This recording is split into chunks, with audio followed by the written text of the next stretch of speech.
In front of her friends, she snapped, "You can't even satisfy me, let alone provide for me." I just smiled, paid for my meal, and walked out. Hours later, she showed up crying. But it was my new girlfriend who opened the door. All right, so I know how this sounds, but bear with me because this whole thing is wild. My ex-girlfriend Vanessa and I dated for about 8 months. I'm 25.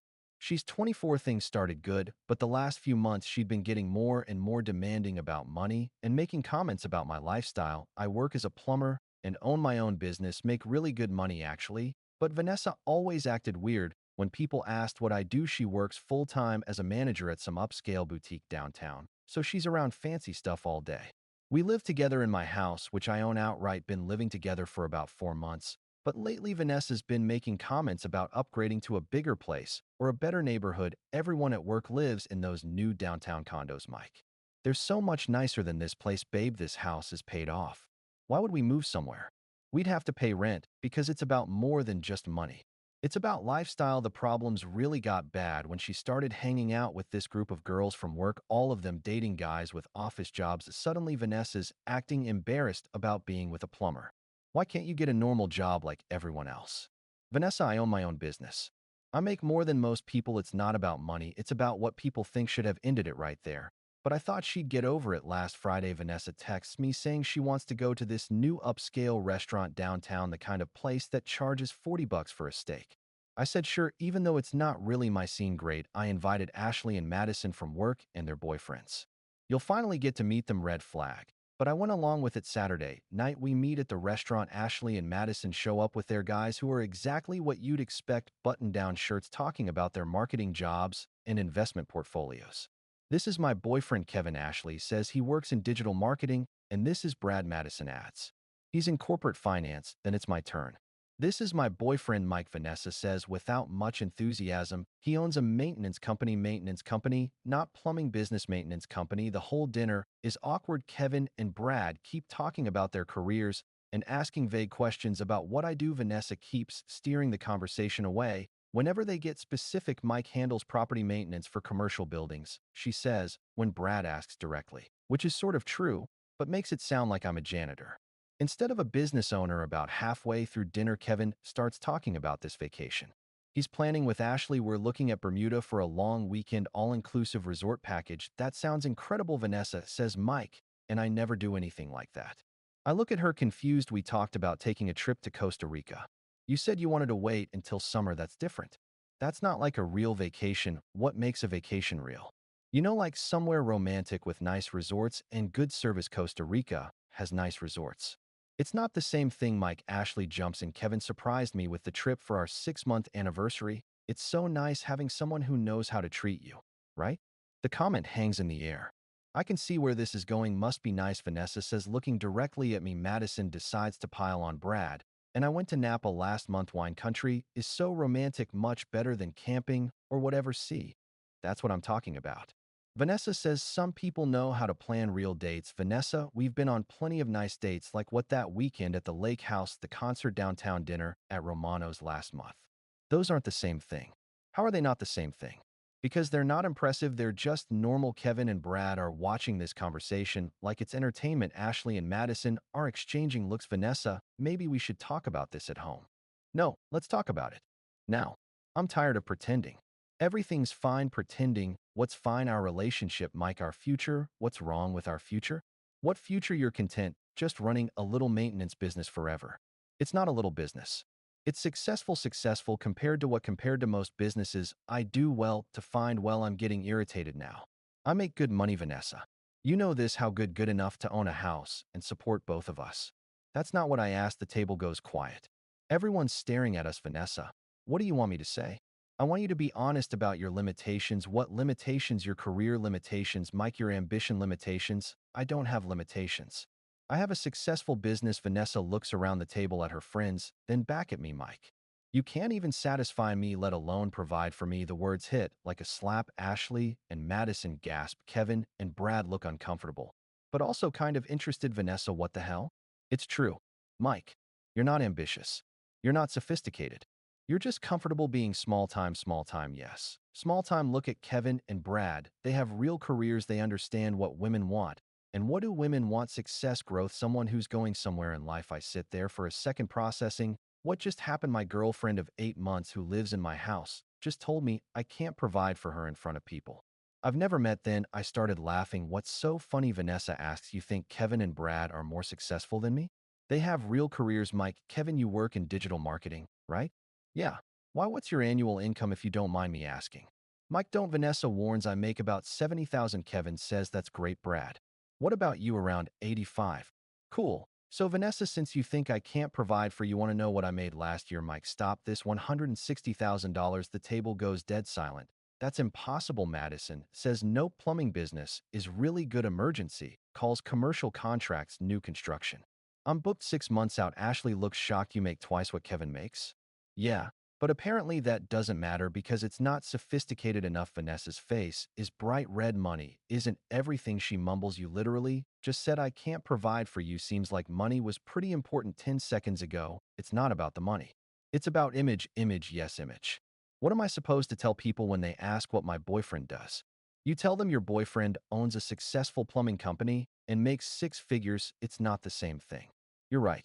It's better because it's real success, not just a fancy title. Please, Mike, what are you doing? I'm paying for my dinner and leaving. You can't just leave. Watch me. The waiter brings the check, $150 for 6 people.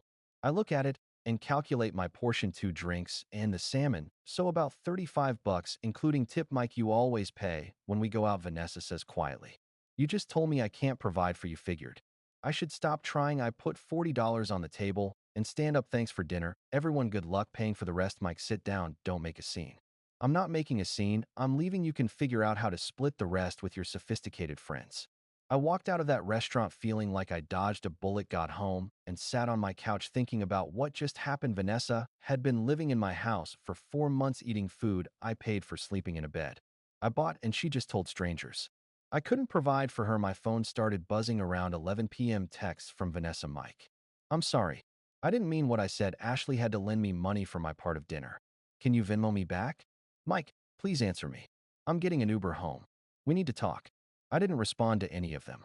She got home around midnight and tried to talk to me, but I went to my bedroom and locked the door. Sunday morning, she was gone. When I woke up, left a note saying she was staying at Ashley's for a few days while I cooled off. Sunday afternoon, I was at the hardware store getting supplies when I ran into this girl, Emma, from high school. We've been friends back then, but lost touch after graduation. Mike, oh my God. How are you? Emma, hey, I'm good. What are you up to? Just moved back to town last month, got a job at the hospital as a nurse. We talked for like an hour in the parking lot catching up. Emma was smart, funny, down to earth, complete opposite of Vanessa. We should grab coffee sometime. She said I'd like that. We exchanged numbers and made plans for Tuesday. Monday, Vanessa came by the house while I was at work and packed more of her stuff, left another note saying she needed time to think about us. Tuesday, I had coffee with Emma. We talked for 3 hours about everything: work, family, goals, dreams. She was impressed that I own my own business. That's amazing. Mike, starting your own company takes real guts. Thanks. It's been good to me. I bet. Plus, you're helping people. When my bathroom flooded last year, I would have paid anything to get it fixed fast. Completely different reaction than Vanessa's. Wednesday, Emma came over for dinner. I grilled burgers and we watched a movie. She loved my house. Mike, this place is beautiful. You own this whole house. You bought it 3 years ago. That's incredible. Most people our age are still renting apartments. One of the benefits of getting into business early. Thursday, Vanessa texted asking if we could meet to talk. I ignored it. Friday, she called my mom. They'd met a few times when we were dating. So Vanessa had her number. My mom called me later laughing. Mike, some girl called me crying about how she made a mistake and needs you back. What did you tell her? I told her if she was dumb enough to be embarrassed about a man who owns his own house and business, she deserved what she got. Mom, you didn't? I sure did. Then I told her you were raised better than to chase after people who don't appreciate you. Saturday night, Emma and I went out to a nice restaurant. Real date this time. She looked amazing and we had a great time. Natural conversation. No complaints about money or status. Mike, can I ask you something? Sure. What happened with your last relationship? You mentioned you recently got out of something. She was embarrassed about my job, thought dating a plumber was beneath her. That's crazy. You're successful and you work hard. What more could someone want? Apparently a corporate job in an office or loss. Then when I dropped Emma off at her place, she kissed me goodnight. First time I'd felt genuinely excited about someone in months. The next Friday, exactly 1 week after the restaurant disaster, I was working in my garage when my doorbell rang. Expected it to be Emma. Since we'd made plans to watch a movie, opened the door, and there was Vanessa crying with two suitcases. Mike, thank God you're home. I've been thinking all week, and I know I can fix this. Vanessa, what are you doing here? I'm here to apologize and move back in. I realize I was completely wrong. You can't just move back in, Mike. Please just listen. I talked to Ashley and Madison, and they both said I was crazy for saying what I said, so your friends had to tell you that you messed up. That's not the point. That's exactly the point, Mike. I know I screwed up, but we can work through this. There's nothing to work through. Yes, there is. I love you. You love me now that your friends told you I make good money. That's not true. Before I could say anything else, another car pulled into my driveway, Emma getting out with takeout bags and a bottle of wine. Vanessa turned around and saw Emma walking up. Who is that? That's Emma. Emma, who my girlfriend. Vanessa's face went white. Your girlfriend? Yeah. We've been seeing each other for how long? About a week. Emma reached the door looking confused about why Vanessa was crying on my doorstep. Hey, babe, Emma said, giving me a quick kiss. I brought Thai food, everything. Okay, everything's fine. Vanessa was just leaving. I was not just leaving, Mike. We lived together. You moved out. Remember, you needed time to think. I didn't say I was moving out permanently. You packed your stuff and left. That's moving out. Emma stepped forward. Hi, I'm Emma. I don't think we've met. I'm Vanessa, Mike's girlfriend, ex-girlfriend. I corrected Mike. Tell her we're working things out. We're not working anything out, Vanessa. I'm not leaving until we fix this. There's nothing to fix. You showed me what you really think of me. Emma looked between us, then at me. Mike, should I come back later? No, you should stay. Vanessa should go. This is unbelievable. You're replacing me already. I'm not replacing anybody. I'm moving forward with someone who respects what I do. Mike, I respect you. You respect me now that you found out I make more money than your friends' boyfriends. That's not why. That's exactly why you were fine disrespecting me until you realized you looked stupid. Emma's eyes widened. She disrespected your job, among other things. Mike, I was wrong. I admit it, Vanessa. You weren't wrong. You were honest. You showed me who you really are. She stood there crying with her suitcases for another minute, then finally loaded them back in her car and left Emma, and I went inside, and she asked what that was about. I told her the whole story. Her reaction was perfect. Mike, she sounds awful. Who says something like that about someone they supposedly love, someone who cares more about what other people think than about reality? Well, I think what you do is impressive. You built something from nothing. That was 6 weeks ago. Emma and I are official now, and things are amazing. She's proud to tell people I own my own business and never makes me feel like I need to apologize for my success. Vanessa tried calling a few more times, but I blocked her number. Ashley reached out once to say most people at their work thought Vanessa was out of line at dinner last week. I ran into Kevin at the gas station. He seemed embarrassed, but came over. Mike. Hey, man, look about that dinner. Don't worry about it now. I feel bad. Vanessa was really harsh. And honestly, I was impressed when you told us what you make. Thanks for what it's worth.